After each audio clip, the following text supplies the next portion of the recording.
Welcome to another episode of Mike Sports. That's right, we are slugging it out because it is football season. We are ready to go, man. We are just about 15 days away from the NFL season kicking off in Tampa. Cowboys, Bucs, man. We got so much to talk about this week. Um, yeah, I know you've been watching Hard Knocks, getting all pumped up for your Dallas Cowgirls and just ready to freaking go. You're ready to run through a brick wall tonight. So am I.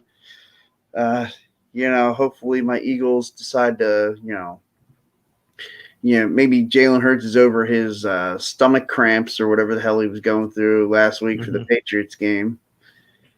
And not the best showing in the preseason so far for my birds. It's kind of ironic. All of the rookie quarterbacks, Lance, Lawrence, who am I thinking of? The Chicago Bears, Ohio State. Justin Fields, they all look fantastic. Yeah. Like every one of them showed up in their games and played some damn football. What's surprising is week one. The guys that you're supposed to be like, my guy of iron, going to take us home, Hurts, Prescott, all have these little nagging injuries going on or issues. Yeah. And look, it's one thing. Injuries in the preseason don't worry me. Heck, a couple of years ago, last time we had preseason, most teams didn't play their starters at all in the preseason. Right. So injuries in the preseason don't trouble me at all, as long as they don't turn into nagging injuries during the season. And there are some that you can tell that will, like typically, like when a guy separates his shoulder, I'm not like that injury is like it's gonna probably linger the whole season because separated shoulders, especially like I remember a few years. Well, gosh, I guess it's quite a few years back now when I think about it. The Clinton Portis, he separated his shoulder in the preseason. And everyone's like, "Oh yeah, he'll be fine for the week whole one." Season. See ya. It was the whole season. Yeah. It lingered. Yeah, no doubt. So, definitely want to talk about the takeaways from the Dallas Cowboys. If you watched any of their preseason, the only game of the Cowboys that I've watched so far, of course, was the Hall of Fame game. Yeah, I feel like I learned more from Hard Knocks than I did from preseason. To be honest with you. Have you watched Hard Knocks at all? I have not gotten a chance to. I'm 2 episodes in. I have not watched the most current episode. It was interesting to see a little bit of McCarthy style. I do like that. It's funny. I just got through watching Deep Blue, which is a Cowboys naming convention for the Cowboys.com videos on stuff. I watched the Deep Blue on Barry Switzer, the Deep Blue on Jimmy Johnson, and the Deep Blue on Jerry Jones. And what was interesting is what the players had to say about the coaches in those 2 documentaries. Sure. One was Barry Switzer wants to have a good time playing football. And Barry Switzer wants to talk to anybody who needs and wants to talk. Jimmy Johnson, they said, had 2 words, go and fear, which I thought were very interesting ways to talk about your coach. I prefer the fear. They said Jimmy only knew one tempo, go. Yeah. And he only knew one way to handle players, and he did it by fear. He would fine you if you were Michael Irvin, Emmitt Smith, Troy McMahon. He didn't care. He said Barry Switzer was the total opposite. When Jerry Jones was asked what coach was better, he said, well, obviously Johnson. And he said, I fucked up. I should have never let Johnson go. Well, and we all know that, right? That's all nomenclature. So watching those 2 things and then looking at Mike McCarthy working with Jerry Jones painted a very painted a painting, so to speak. We've come full circle because McCarthy, if you watch how he handles Dak wanted to stay on the field and play. Mike McCarthy said, go to the locker room. I don't want you out here. Just overrode him. Didn't give him a chance to throw his 2 cents in there. Almost had a Jimmy Johnson fear style. Sure. But the opposite is I don't see McCarthy as a Jimmy Johnson as far as working with the players to get better. I see him as just a straight up coach. He reminds me of like some high school football team that's never lost in a city and been going undefeated for like 10 years straight. He reminds me of that kind of coach. Sorry, I had to interrupt your Yeah, whatever. So anyways, thanks, Sean. Boo, Sean. So anyways, I thought it was an interesting dynamic to have watched those two documentaries and watch what I'm looking at now. And Jerry Jones, and I keep it in mind, Jerry Jones thinks he's close to the end of his life. So who he picks as a head coach is a reflection of what he really thinks will get him a Super Bowl. Sure. So I'm real surprised at the dynamic in one way, but in another way, I see a lot of Jimmy Johnson characteristics going on in how he's handling the football team as far as discipline, not personality, just the discipline style is very Jimmy Johnson-like to me. Okay, I think it's very interesting and very telling and kind of candid on Jerry Jones to be so introspective and talking about, like, he's getting up there in age. It's getting later in life for him. Yeah. It's about what kind of legacy is he going to leave behind. And, he wants that one more. Yeah, look, he already knows, look, I'm a Hall of Famer. Sure. The league's always going to remember me. That's fantastic. But I never bought the Cowboys to be a league guy. I bought the Cowboys to be a Dallas Cowboys Super Bowl winner, And remember what people don't realize, he never planned on making money with the Cowboys. He simply bought them because he loved them and wanted to win Super Bowls. Because for a long time, he made zero money. He lost money by owning the Cowboys. The only reason they make money now is because of what Jerry Jones did and how he promoted the team and what he did with them. Well, really, we're not a cash machine. NFL team makes money now. All of Jerry Jones's money came from oil and energy. He bought a lot of what we call mineral rights lands in Texas. But anyways, so Hard Knocks was very telling. The other thing it was very telling about is Zeke is either handicapped or 14 years old inside his head. The other thing I got from it is Dak has some insecurities that I had never noticed before until I watched Hard Knocks. He really does have a hard time watching another player throw snaps. Like, he just has things that, like, he's almost I'm actually looking forward now to watching this. Not that I wasn't before, but he doesn't throw a fit or anything, but he is clearly upset that he can't throw, that coach is making him go inside and, do stretches and ice baths and not get on the field. He's throwing little mini tantrums inside. I did Dak was closest. A lot of introspective stuff that this Cowboys Hard Knocks is, to me, different than the other Cowboys Hard Knocks, right? And the other ones, we knew Quincy Carter sucked. We knew Quincy Carter. Yeah, we knew that Tony Romo was Jerry Jones's boy. In this one, Dak feels the need to go, I got paid, now I need to prove myself. And he's dying that he can't. It's making him feel like he looks bad. Like he already has, my shoulders is stiff, now I can't throw. They paid me, and all of a sudden I can't do things I could do before. He knows it. You can tell he's feeling it. Yeah, and I would urge him, understand, like right now, it doesn't mean anything that you can't throw. If you can't throw in September, then you got an issue. Right. But not being able to throw in early mid-August, nothing to be concerned about. Yeah, I'm sure Dak is sitting at home watching this right now because, like, what else would Dak do on a Wednesday night but watch Mike Sports? Yeah, the whole thing's very cool. I'm trying to think of other aspects of it, but ultimately, I did hear an interesting comment from the Giants organization that someone was interviewing him. Jay, what's your take on Jack? Will he be ready? Because all the Facebook doctors, some Dallas fans say he's a winning VP and isn't hurt. It's all false, and Adam Schefter's wrong. Doesn't know what he's reporting. I think Dak's going to start. He has a stiff shoulder. They've done 2 MRIs, and in the end, it just looks like he has a stiff shoulder. I don't ever like to hear that because stiff shoulders to me indicate rotator cuff and things like that down your line. But hey, you're getting paid, $150 million. I'm not really interested in feeling sorry for your injuries at this point. So, No, true. And look, I do think you're right. I think he's got a sore shoulder. It's not like, I understand when you're talking about the Facebook doctors who are like, oh yeah, he'll be fine. And I tend to believe, and not that I'm rooting for him, I'm an Eagles fan, but I think he'll be fine week 1. And I will say this, I forgot his name, but I love our backup quarterback.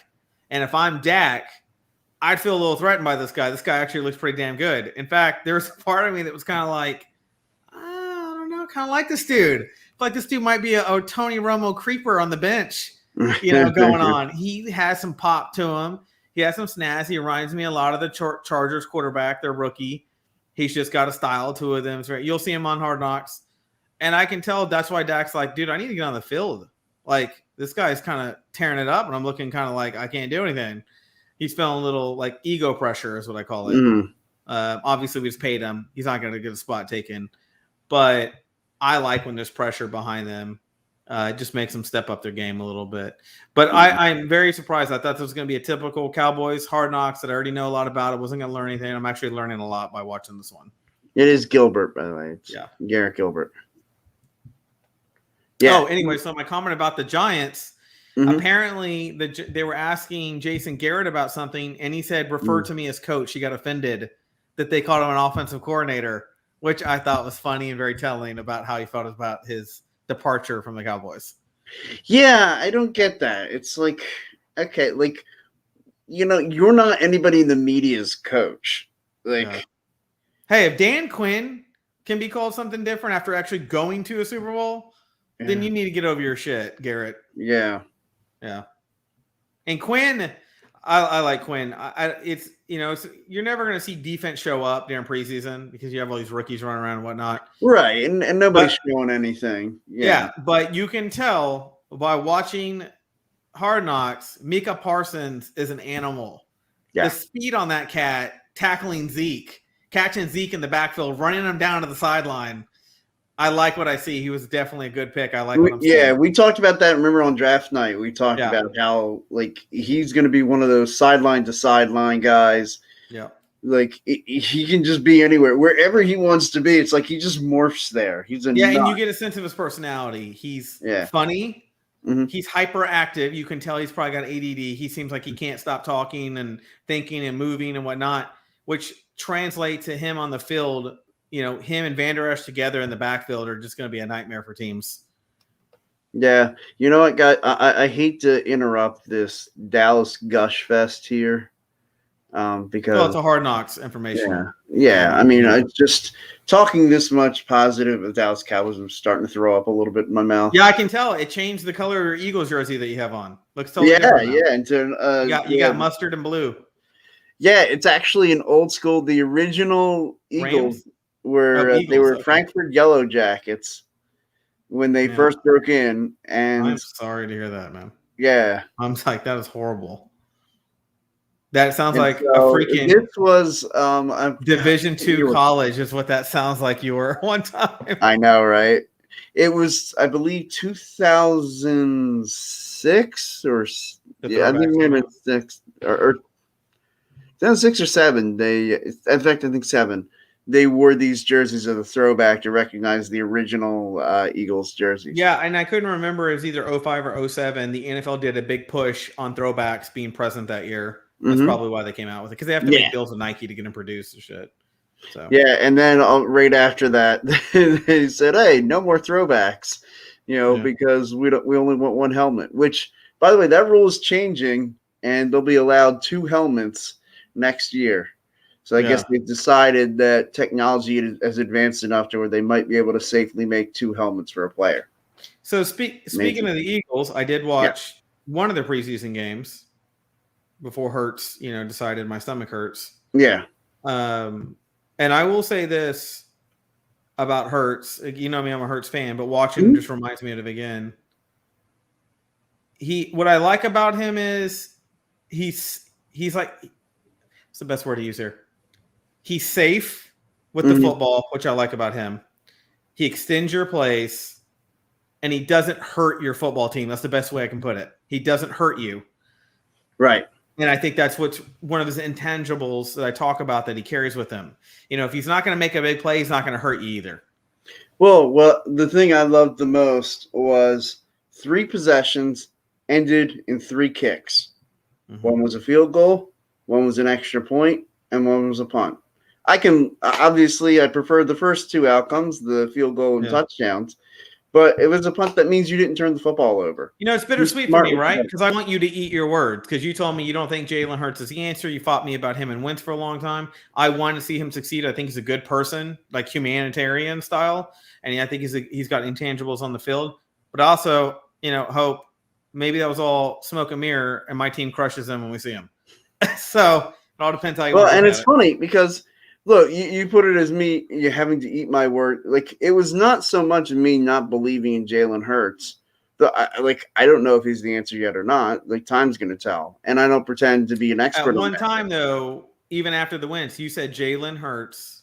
Got it on video. Jalen Hurts is not the answer. That's what you said. Well, based on what I had seen to that point, I would say that the Jalen Hurts was not the. I don't Right. And believe. at that point, I had Mhm. said, no, he looks like the answer. So that's where our debate was. I hope you eat those words and he ends up being your answer. That's what I'm saying. Hey, I hope you're right about that because Yeah. if Jalen Hurts is the answer, that makes things a lot easier.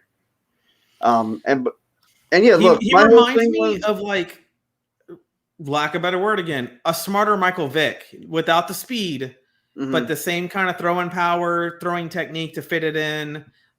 He doesn't overthink the plays. He only does what's necessary. I got to throw this up here. Yeah, in Philadelphia, there's only one answer: AI, baby. Well, look, I mean, if you're talking about practice, that makes perfect sense to me. Yeah, what are we talking about here? How Yeah. silly is that? Yeah. So, what other preseason games did you watch that you were like, that team looks a lot better? Honestly, the only two preseason games, well, three, I guess, that I've watched so far were the two Eagles ones and the Cowboys Hall of Fame game. Okay. I was away on vacation last week, had a nice, relaxing time at Virginia Beach, Sandbridge, Virginia, actually, to be exact, with my family, my wife, the whole Salvo Ward crew was down there in Virginia Beach, and so I got to watch of course, I got to watch that terrible Eagles Patriots game, which in my mind didn't happen. I was just drunk and like just some garbage showed up on the TV screen, and it was like a drunken fever thing that happened. So I don't. So those are the only preseason games I've watched so far. I'll tell you, what I've seen, what I saw, what that tells me about the Eagles. Man, they better not have any injuries this year. What do They you might think? be an okay team, but they better not have any injuries. What do you think about Trevor Lawrence being named the starter of the Jaguars? I think it's the only move. The Jaguars, like you drafted him number one overall to play him, and Okay. I think all these rookie quarterbacks, if you've been drafted, especially in the first round, a team like the Chicago Bears moved up to go get Justin Fields, go ahead and play him. He's the best quarterback on your roster. Like to me, you're the Jaguars.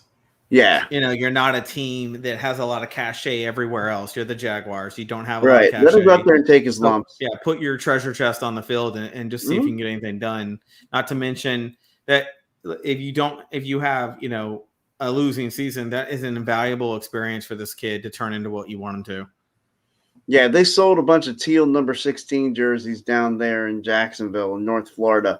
They need to put him on the field and let him take his long, build your fan base, man. Out of all the rookies you saw play, which one were you like, dude, start him, he looks good? Not just because honestly, of the from what team I've or what's seen, going I'm on, gonna but have if you had Justin to go Fields. just by what you saw on film. Justin Fields. Okay. Yeah, for me, it was Mac Jones of the Patriots.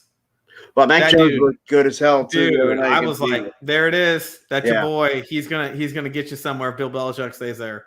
Or even if he doesn't, Josh Daniels takes over head coach. That's the guy. Don't screw it up.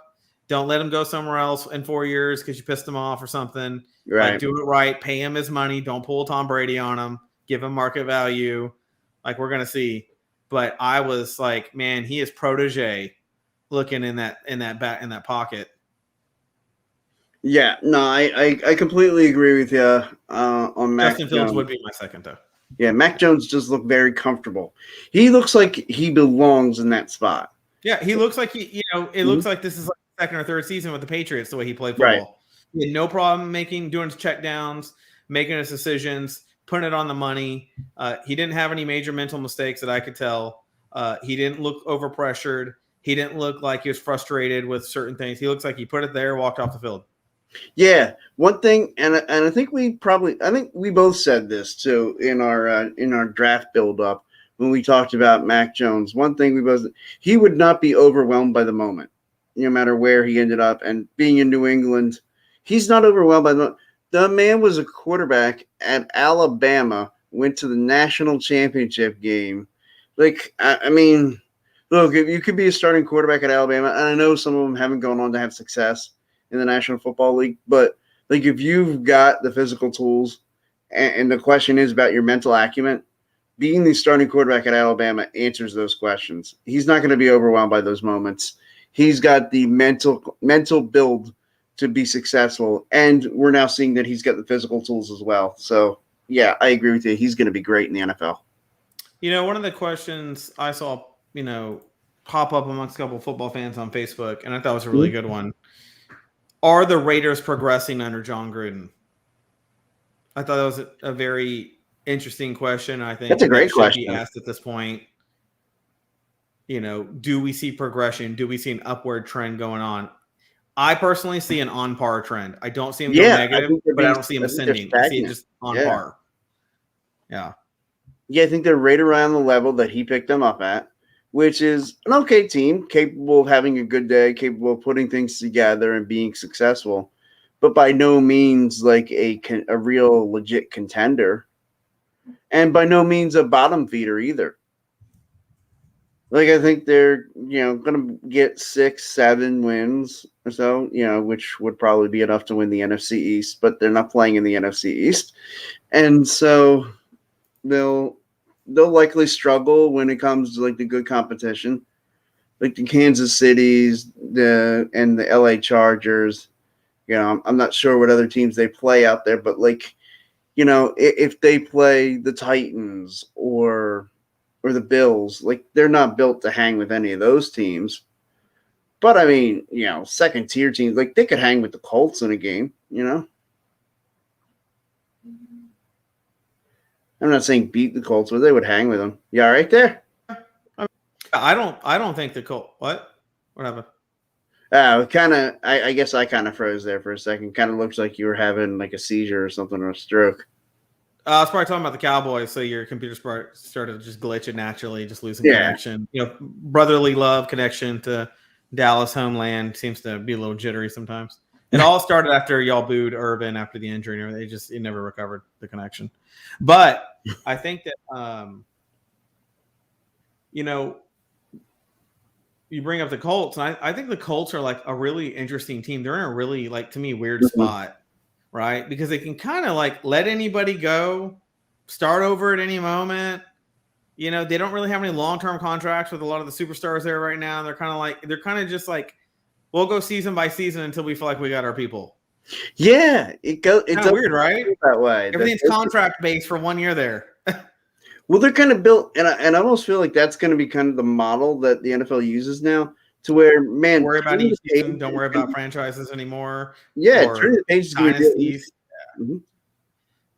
I think what we've learned by watching, the Belichick and Tom Brady dynamic is it's the coaching and the front office that builds the dynasties at the end of the day, right? It's the quarterbacks and the guys on the field that win it for that year in that Super Bowl. Yeah, and look, I would argue that, like, the whole no one's bigger than the team philosophy has kind of been driven home. Like, the whole, like, the Carson Wentz deal, like, that kind of crippled the Eagles for a bit. And I think you're going to see some teams try to decide, hey, look, we're going to draft a quarterback. We're going to use him for that 4 to 5 years that we've got him. Maybe even use the franchise tag for a couple of years, but we're not going to commit beyond that point. Look, you can basically have a 7-year trial with a quarterback before you actually have to pay him. Yeah. Like, if you draft a guy and 7 years, man, that just might be it for some quarterbacks. Like, not every quarterback's meant to last like 15 years in the NFL. And so and look, and also the reason I think we're moving to each year is different than the year previous. We've always thought that, but as far as dynasty and franchise building, there's only so many Belichicks around the league. there's tons of good quarterbacks, good running backs, Sure. stuff like that to go get. So you're always going to have a chance to win it during a year. You're not going to always have a chance to build a dynasty because finding front office GMs and coaches that all do it perfect or get it right are rare. So I think it's more likely for you to shoot for winning it that year and don't worry about the year before or the year after than it is to try to build a franchise. There just aren't enough Bill Belichick's hanging off trees to probably pull that off. Yeah, that whole, build up, get good, and then you get over the hump and become this championship team. Like, that's one way Maybe to 2 years in a row at this most is about as much as you can hope for. Yeah. But I think what people are finding is there's more than one way to do this. And, but I don't know if it's the better case, but the one that you're going to most likely have more success with is just you try to build together a core together and just hope to catch lightning in a bottle one year. Don't think that you're going to build up this great progression to all of a sudden being this dynasty team. Like, if you put together a nice roster and go on a good run in 1 year, that might be all you get out of it. And just go for the whole thing. Yeah. And I feel like that's what happened. And I hate to always go back to this, but it's one of the points I'm able to bring up the most or the best is when the Eagles won it, it wasn't like they had this long, steady build up to they put together this solid roster and then they were like this young up and coming team. And then it was like, okay, they got some experience and developed in the playoffs. No, they got hot the 1 year off of a rookie on a rookie deal, rookie quarterback on a rookie quarterback's deal. And they were able to surround him with veteran talent, and then they were able to go on a championship run. Well, and think about it. Even as good as they are, the last time they won back-to-back Super Bowls was 04 and 05. Right. So even as good as they were, their major consecutive victories, Super Bowl-wise, are 10, 15 years back now. And then they had that long drought stretch where they kept appearing in the final round of the playoffs, but they didn't get there. So when we talk dynasty, not dynasty from a Super Bowl standpoint, dynasty of just being able to compete and get in there every year was their dynasty version. And I think you're going to see that's going to I think we're seeing how difficult that is to just do, to put together a team that can. I don't like to say never say never, but they have almost tripled the amount of what most dynasties did. Right. So I really don't think we're going to see that again. I think players are too smart now. I think they're not willing to stay on a team and just get a Super Bowl and then get another one. They're willing to go, I got a Super Bowl. Now my worth is this. Now I'm going to go make double on this team. Oh, right. Players are just too smart. That's why I don't think you'll see it, even if you want it. Sure.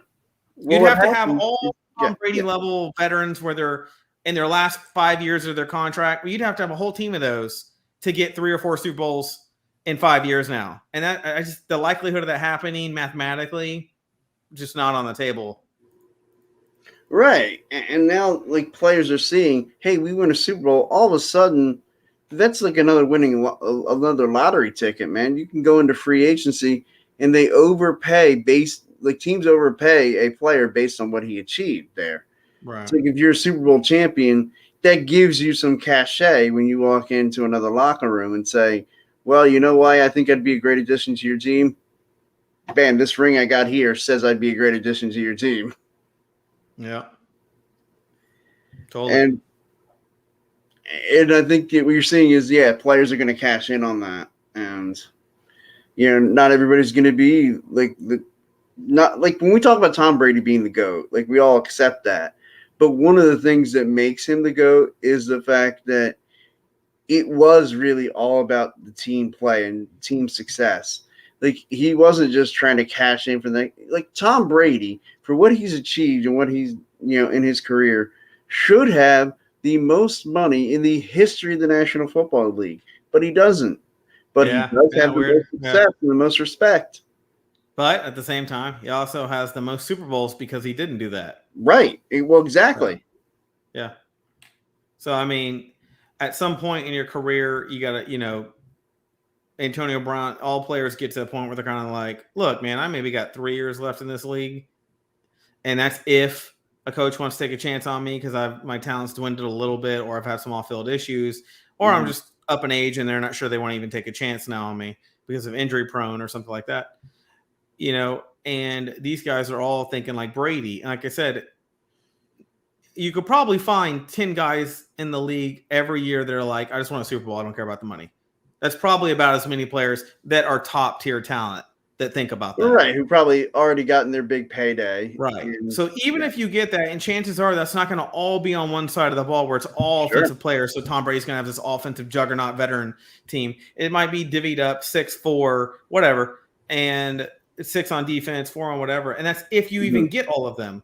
So that's why I say the chances of repeating a dynasty and having that kind of top tier team again, I think is probably never going to happen again. I think we're probably going to see 4 Super Bowl wins in like 6 or 7 years for some teams, and that would be like the extent of in this day and age current dynasty.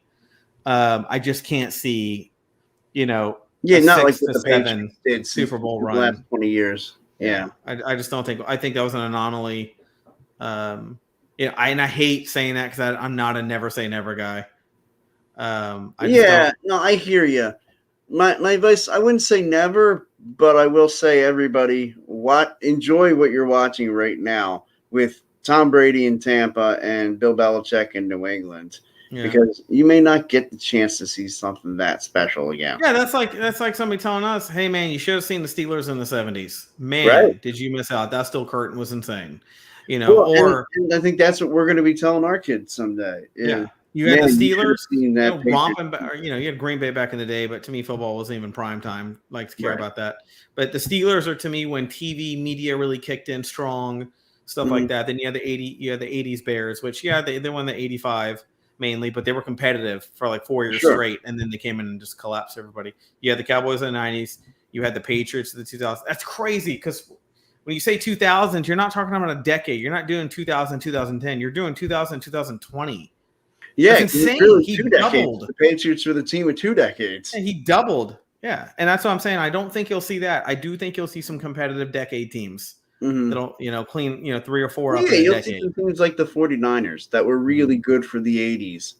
And then they carried it into the early part of the 90s, but by 92, 93, it was a shell of what they were. They managed to win again in 95, but 94. Or 94. That's right, 95. The Ricky Waters team with Steve Young, Norton Jr., Deion Sanders, yada yada. Jerry Rice bitching that Deion Sanders wasn't a team player because he stayed out all night the night before the Super Bowl and all that kind of stuff. And the famous Jerry Jones. Jerry Jones had it in his contract. I didn't know this until I watched the documentary. Or not Jerry Jones, Jerry Rice. Jerry Rice had it in his contract. Deion was not allowed to play offense, or he would leave the team. I did not know that. That's why. When Deion went to the Cowboys the following year, Deion went on offense during the Super Bowl because he wanted to be because of what Jerry Rice had hamstringed him in 49ers to kind of throw it in his face. And remember, not only did Deion do some good punt returns, he caught a long-ass pass for a touchdown in the Super Bowl. Yeah. I did not know that. I thought that was extremely interesting. That's how stern Jerry Rice was about who he was. But again, prideful to a fault. To me, as far as receivers go, he was the GOAT. Yeah. Would you say Jerry Rice is still the GOAT today? Yeah, I think I still would. Yeah, I would too. I mean, the number of touchdowns that he had and dominating the era that he dominated. He didn't dominate in some pass raid, happy offense with. Who's the GOAT quarterback other than Brady to you? Brady didn't exist in the league. Who would be your him for sure? Montana. Okay. Who would be the running back GOAT? Oh, that's a good one. Barry Sanders, I think. But hey, look, even though growing up an Eagles fan, and I know this is going to surprise you me saying this, Emmitt Smith, dude, he was a beast. Yeah.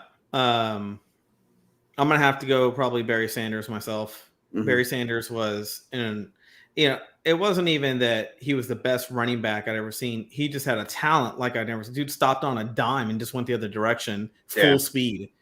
That was unseen to me. And he didn't have. And he did it on a team that sucked. Mm-hmm. That's what made him so good. Yeah. How about defensive line go? Any position along the defensive line? Probably Leon Lett. Okay. Well, I'll also go with a homer pick and Reggie White. Yeah, Reggie White was a beast. Bruce Smith is another one. Yeah, Bruce Smith in there. Sure. He's underrated because he just didn't get a Super Bowl ring put on him. What about linebacker? You can pick the obvious. Linebacker, to me, Mike Singletary.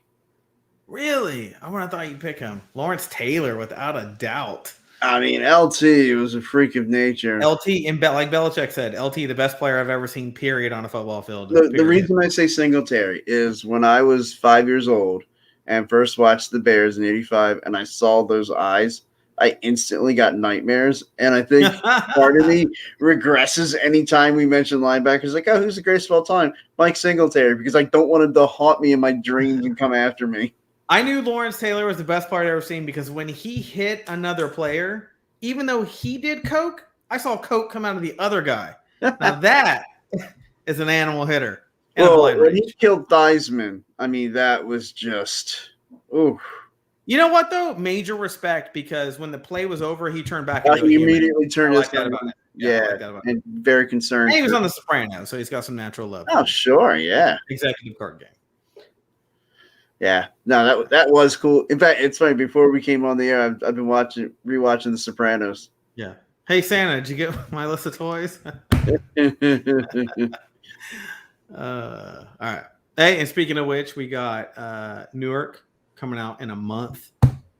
Yes, New York in a month. October 1st, man. I can't bring it away. Tony Soprano's son. How ironic did we ever think that a prequel would have his kid as him, who actually looks like him, same facial features? Oh my God, like it's perfect. It's uncanny. Yeah. He's in a lot of other movies I watch, actually. Oh, yeah? So, yeah.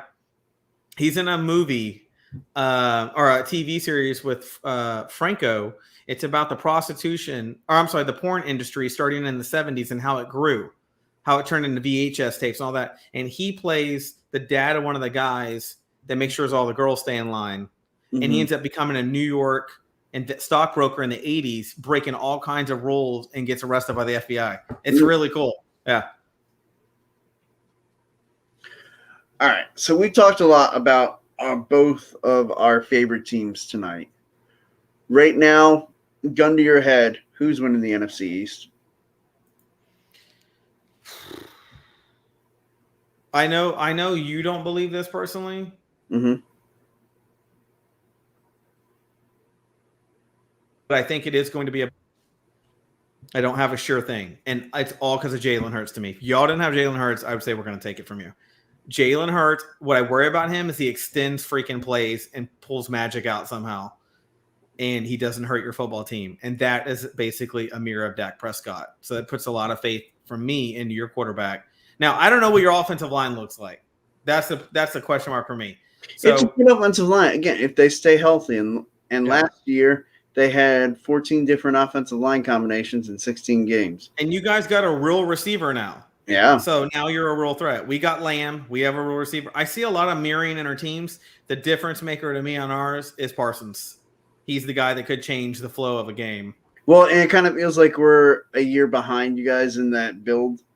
Like, yeah, we're going to be looking for our Micah Parsons. Yeah, but at the same time, one major injury to Dak or hurting his ankle or something like that, I mean, could change the flow. Injuries are the thing. If Dak takes a major injury, to me, the Eagles can take it. Now, to me, the Giants suck. The Redskins could go on a run. They did last year where they just kind of started peaking or whatnot. Right now, I have the Cowboys. If I had to give them a grade or a percentage, I guess, because not a grade, I'd say the Cowboys have a 75% chance of winning. The Eagles have a 25% chance of upsetting them, to me. I don't see a lot of other people. Washington or the Giants have any chance? No, I see like maybe 10% out of them upsetting one of us. Okay. I just don't think the Giants have it together. They just seem like they do weird mistakes. And it's probably because of their head coach, Jason Garrett. I mean, offensive coordinator. So hey, call him coach. It's got to be weird for Garrett, right? You're in Dallas, Texas. You're kind of a Texas native, and all of a sudden we throw you in New York.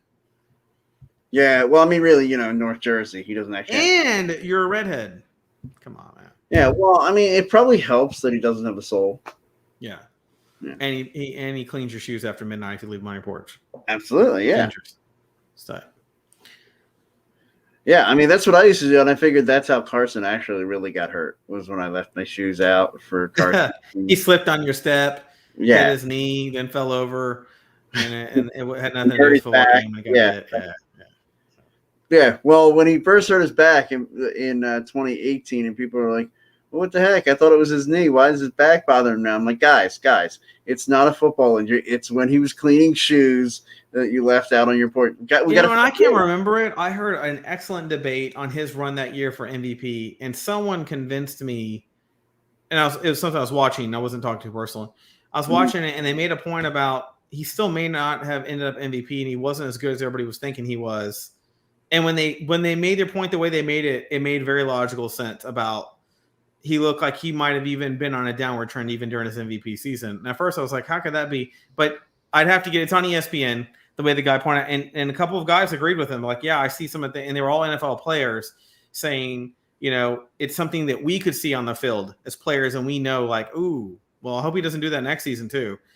Things like that. They were talking about player things that they see versus like an audience going, oh, he looks good. He's scoring touchdowns, Yeah, I was gonna say whoever started that a conversation saying that he thought Carson I Wentz. think it was Steve Young. Okay, maybe I won't challenge him to a fight.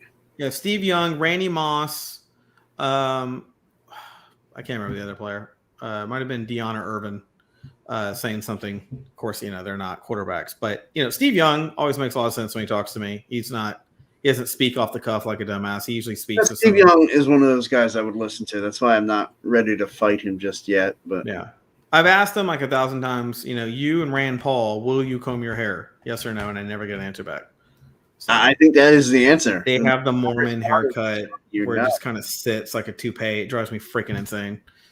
So, well, I think somewhere along the line in Steve Young's investment, he took out a short on the hair combs industry, and so he's still waiting for that to pay off. Yeah. So he can't buy a comb. Yeah, totally get it. Yeah, I feel like that's the only logical explanation for Steve Young's hair. Yeah, probably need to send him an envelope of money. Probably doesn't have the funds to get a haircut. Yeah. That's it. We'll have an envelope and we'll just write on Steve Young haircut. Yeah, I'm gonna put the comb in there with cash inside, like the comb fabrics. Yeah, and let him comb it with cash. Yeah. Well, and just tell him this is your comb. Go get a haircut, and then you can comb it right. I'm gonna go. This is your comb. This is your comb on drugs. And Lawrence Taylor's gonna pop out of the comb. What's up? Like, LT's just gonna be like, "What? That comb's got drugs over here." Exactly. The hell. You got a problem with black people combing their hair? Give me the comb. So, okay, we've talked a little bit about the teams. You like the Eagles and the Cowboys in the NFC East. I mean, look, I'm not going to say I like them, but I'm predicting the Cowboys to win the NFC East. And to me, with Aaron Rodgers' situation getting settled in Green Bay, I feel like they are the class of the NFC North. Is there any debate? Like, I mean, in the South, I feel like it's just Tampa and everybody else. Yeah. And look, man, Tampa is going to be a good way to find out what the Cowboys are worth. Even if they lose, if they play strong, that'll give me, because right now, if someone asks me an honest truth about my Cowboys, I don't trust them yet. I just don't trust them. I need to see some games under the belt, because we scored the shit out of a lot of games last year and lost by like 2 points in like 4 or 5 games. I need to see a game where we're actually going to get on the other side of that fence and be 14 ahead on a more normal basis. The Bucs are a good test of that. And I think there's a couple of teams in the league that I'm very like, last year you were on the cusp. Are you going to collapse or are you going to get over the cusp now? I feel like your thought on the Cowboys is kind of like my thought right now on Jalen Hurts. It's like, I want to believe in you. You got to show me something first. You know what? And I have this weird feeling this year, Kansas City's going to fuck up. I don't know why. I feel like they've kind of like. And you know who I think is going to take over that division if they do. Their expectation line is now making them feel a little pressured and nervous to me. And I'm telling you, who I think's taking over for them, right, in that division? The Rams. In the NFC or in the AFC West. Oh, I'm sorry. I thought we were talking about when I was bringing up the Cowboys. Oh, no, you were going backwards. You were talking about the Chiefs and their expectations. Who do you got? LA Chargers. I have no comment. I don't know what I can say anymore. I can't do this Charger shit anymore. Been putting up with this shit for like 15 years knowing you. It's ridiculous. When I meet you, I'm telling you, man, the LA Chargers this year are going to be good. I meet you in 02 or 03. 02. Working at I've known you 19 years. I've almost known you 20 years. Yeah. And you're even wearing a jersey that looks like a freaking Charger. Like everything about you is pissing me off. Like I can't do this Charger shit anymore. I can't do this. You know, the Bills, I can get with you on the Bills. Sure. The Bills, to me, they deserve something. They went to multiple Super Bowls, didn't get anything. They have a good team. They try every year. Their heart's in it. They try every year. Yeah, the Chargers, some years they try. Some years they're like, look, let's just get our paycheck. You know? And I ain't going to knock somebody for just trying to get paid. I am because I'm a spectator. I get to be on the other side of the fence. I get to complain about you not entertaining me. Are you not entertained? Exactly. And the Chargers are just a questionable organization. The Chargers gave you the most entertaining player in the history of football, Junior freaking Seau. Go ahead, make your comment about Junior Seau's death. I dare you to do it. Oh, what, right here on YouTube? Do it. For me to say that if the Patriots had won that Super Bowl, that if David Tyree had not made that insane catch, I wouldn't have killed himself. Eric's been saying this shit since I think the day after the Super Bowl. And if anybody out there is contemplating suicide, I urge. He is not kidding. After the show, he will text me. I am not kidding. Watch, you'll see. This is all. Don't let his smoke and mirrors get you. Eric has conviction about behind that belief. No, everybody, seriously, if you're suffering from depression, go get help. You know, like I openly encourage. See Life Coach Lander at YouTube. There you go. There you go. Yeah. See, that's cross branding. Eric doesn't even know where to send you. He just tells you to get help. For all he knows, that means the bar. Wait, is that not where you go? Nothing like a good depressant to help chase. He wants you to go to the recession-proof business, which if you're dying or you're living good, you're drinking. Yeah, man. I mean, hey, either if you're drinking, does he look remorseful, or does he look like he entertains his joke pretty well? I hate you so much right now. I think he's got some. I got an itch on my leg. I think the devil's trying to grab me. Devil getting you because I'm really trying to help people. Yeah, I guess. I feel like we've gone off the rails tonight. We have. Well, dude, I mean, there's so much excitement about football. You know, we're on the cusp of it. We're all excited about it. We just don't have that first game under our belt to go, damn, do you see this game, that game, that game? We can't do our normal review style where we go through every game, you know, and do our picks. Well, because it's funny. Like, we basically, when we decided to do this show, like, these were conversations that we were having anyway. And we said, well, why don't we just put them on a YouTube channel and see if we can entertain some people while we do it? Yeah, and we do. We do. Yeah. You know, the dozens and dozens of our followers, man, they really get it. No, I'm kidding. Anybody who subscribes, sorry, I kicked my table here. Anybody who subscribes to our show, we really appreciate it. We appreciate all the comments. Chris, Sean tonight chiming in. Anybody else who comments after the fact, you know, obviously go ahead, you know, tell me how much of an insensitive jerk I am for my comments about Junior Seau. And just, I dare you, I triple dog dare you, find a sense of humor. Because that's all it was intended. It was intended as a joke. We're all just kidding around, having fun up here in the trust tree. Just, and you know, my dad used to always tell me, Eric, when you're in a hole, stop digging. Yeah. So that's what we're gonna do tonight, everybody. We're gonna head on out of here on that great note. Now I thought about digging a grave for Junior Seau. Can you believe this shit? This dude never ends. Jesus, you just. Get off the air, goddammit. You're ruining the show. This is what we do here, folks. We have fun. We talk football. Yeah, straight football talk with no bullshit. It's the whole point. That's right, man. We don't pull any punches. We just go right at it. 3 more episodes of Hard Knocks. NFL season around the corner. It's almost time to rock. I know, man. After we get off the air, I think I'm going to sit down and I'm going to watch the first couple episodes of Hard Knocks. There's only 2 right now, so in the 45 minutes apiece, an hour and a half, you're done. Nice. Hey, there we go. I'll be in bed. Almost 9 o'clock. I'll be in bed by 10:30. There you go. Man. There you go. That All gives right. you a chance to go to bed early, do your prayers for your junior sale comments and whatnot. Get there early. Beat the Well, punch. I might want to go to bed right now then.